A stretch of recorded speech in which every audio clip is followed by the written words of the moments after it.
So the breaking of the generational curses, the breaking of the generational curses.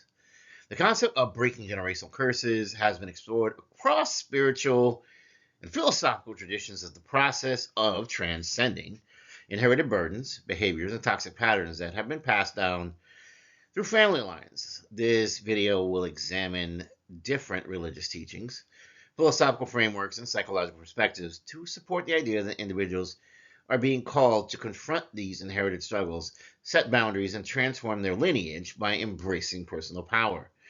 Through the lens of Buddhism, Hinduism, Taoism, and psychology, this video will argue that stepping into this transformative role is not just a form of ascension, but it's a personal necessity and a spiritual duty. So let's talk about the weight of generational curses throughout our society. Throughout history, individuals have chosen to challenge inherited beliefs, break destructive cycles, and redefine their identities. And they meet a lot of resistance, right? Because you think of people like Socrates and Jesus, the Buddha, countless other revolutionary figures that were seen as disruptors because they dared to expose uncomfortable truths and create new paths of enlightenment. Their teachings, although met with hostility, ultimately served as catalysts for change and liberation. Carl Jung's concept of the shadow self suggested that the suppressed traumas and the behaviors inherited from past generations often manifest in individuals' lives until they are acknowledged and healed. Those who take on the responsibility of breaking generational curses must confront these inherited shadows, despite the resistance they may face from family, society, or even within themselves. So we break the curse through spiritual traditions, right? So let's talk about the theme within Christianity of overcoming betrayal and injustice. Christianity speaks deeply about generational curses and the power of faith to overcome inherited suffering. Jesus himself was a figure who disrupted established systems because he set boundaries and he confronted hypocrisy. Many people think of him as this timid and meek guy that was all loving. But first off, the betrayal of Judas was already foreshadowed, and it was a symbol of how those closest to us as individuals may resist or even work against our transformative missions. There are many demons and devils out there that would love to do that any day of the week.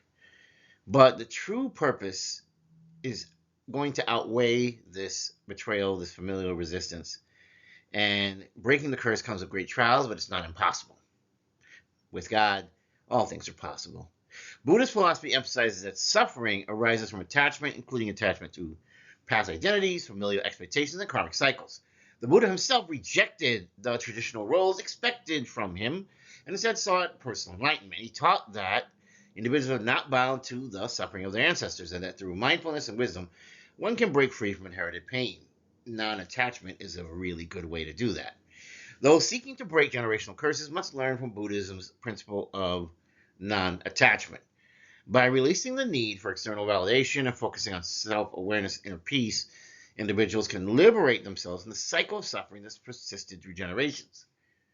If you're constantly looking for external rewards, you'll miss the intrinsic ones that you could give yourself all along, and you'll spend your time wasting your time trying to be a people pleaser.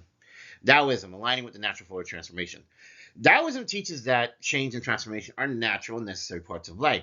Lao Tzu, the founder of Taoism, emphasized that true wisdom comes from aligning with the natural flow of life, the Tao, rather than resisting it.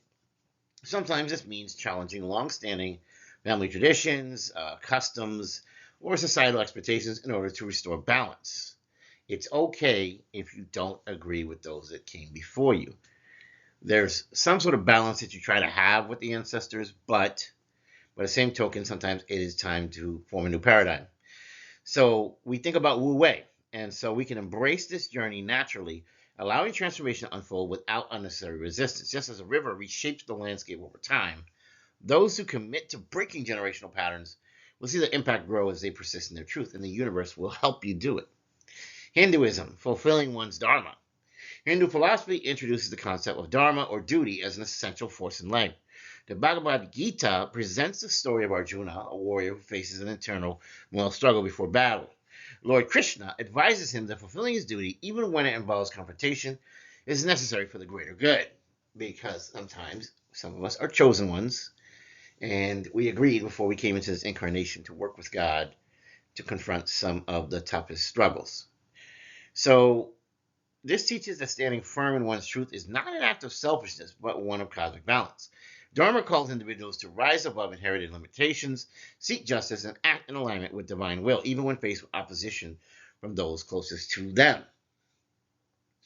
Remember, sometimes you have to play the villain. The psychological journey of breaking curses, according to Carl Jung, when he talks about confronting the shadow self. Carl Jung's theory of the shadow self explains that many individuals unknowingly carry the unresolved traumas of their ancestors. These suppressed emotions can manifest in toxic relationships, self-sabotaging behaviors, and cycles of dysfunction.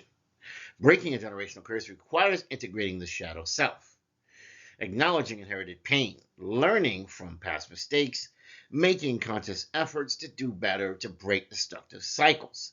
It's not about blaming previous generations for what happened or what might have taken place. As you say, well, it wasn't me. But it's about healing and transforming what has been passed down. And so that is now your burden to fulfill, but there's no better person for the job. The hero's journey of liberation. Joseph Campbell's hero journey outlines the process of transformation, where an individual must confront challenges, face internal and external adversaries, and ultimately return as a changed person. However, every hero faces resistance, often from family members who do not understand their path.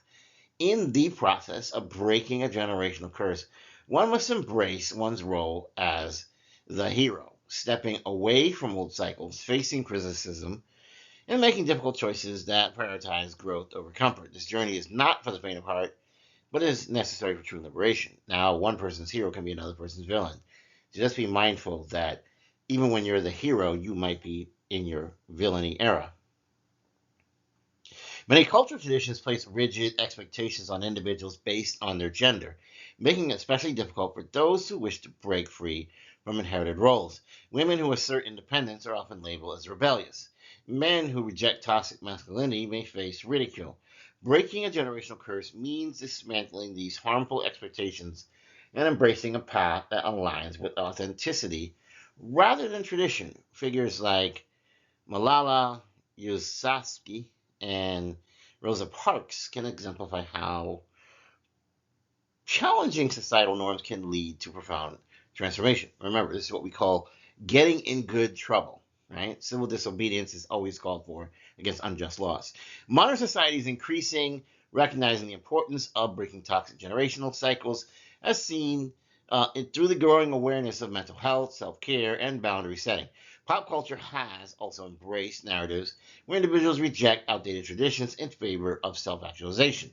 Characters like Loki, Killmonger, and even Severus Snape show us that sometimes people are complex. It doesn't necessarily make them bad people, but it makes them people that have to step into a role of transformation that means being misunderstood. But it does serve a higher purpose.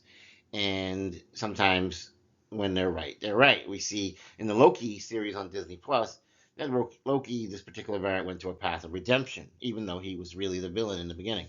Breaking a generational curse is not about abandoning one's roots, but about healing the wounds of the past to create a better future. It requires courage, resilience, and the willingness to embrace discomfort, just as religious leaders, philosophers, revolutionaries have faced opposition from challenging destructive traditions. So too must those who choose to break the cycle. In the grand scheme, those who undertake the mission are not villains, but rather misunderstood heroes. They serve as catalysts for healing, ensuring that future generations inherit wisdom rather than suffering.